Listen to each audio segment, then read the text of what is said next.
ॐ गलद्रक्तमुण्डावली कंठमाला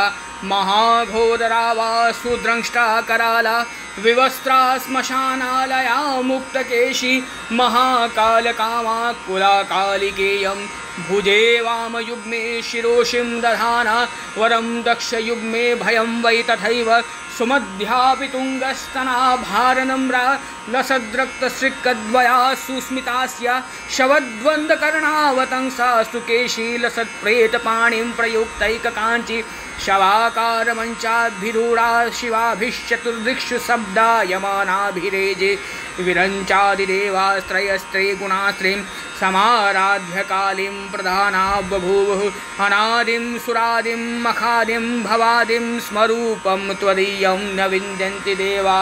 जगन्मोहनीयं तु वाग्वादिनीयं सुहृत्प्रोषणैश्शत्रुसंहारणीयं वचस्तम्भनीयं किमुच्चाटनीयं स्वरूपं त्वदीयं न विन्द्यन्ति देवाः यं स्वर्गदात्री पुनः कल्पवल्ली मनोजास्तु कामान् यथार्थं प्रकुर्यात् तथा ते कृतार्था भवन्ति नित्यं स्वरूपं त्वदीयं न विन्द्यन्ति देवाः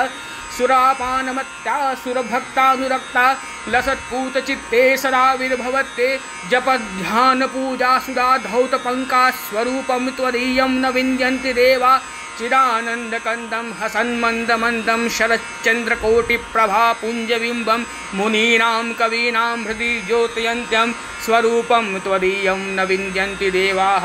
महामेघकाली सुरक्तापि शुभ्रा कदाचित् विचित्राकृतिर्योगमाया न बाला न वृद्धा न कामातुरापि स्वरूपं त्वदीयं न विन्द्यन्ति देवा क्षमस्वापराधं महागुप्तभावं मया लोकमध्ये प्रकाशीकृतं यत् तव ध्यानपूतेन चापल्यभावात् स्वरूपं त्वदीयं न विन्द्यन्ति देवा स्वरूपं त्वदीयं न विन्द्यन्ति देवा स्वरूपं त्वदीयं न विन्द्यन्ति देवा यदि ध्यानयुक्तं पठेद्यो मनुष्यस्तदा सर्वलोके विशालो भवेच्च गृहे चास्य सिद्धिर्मृते चापि मुक्ति स्वरूपं त्वदीयं न विन्दन्ति देवाः ॐ इति श्रीमच्छङ्कराचार्य विरचितं श्रीकालिकाष्टकं सम्पूर्णम् ॐ नमः चण्डिकायै ॐ नमः चण्डिकायै ॐ नमः चण्डिकायै।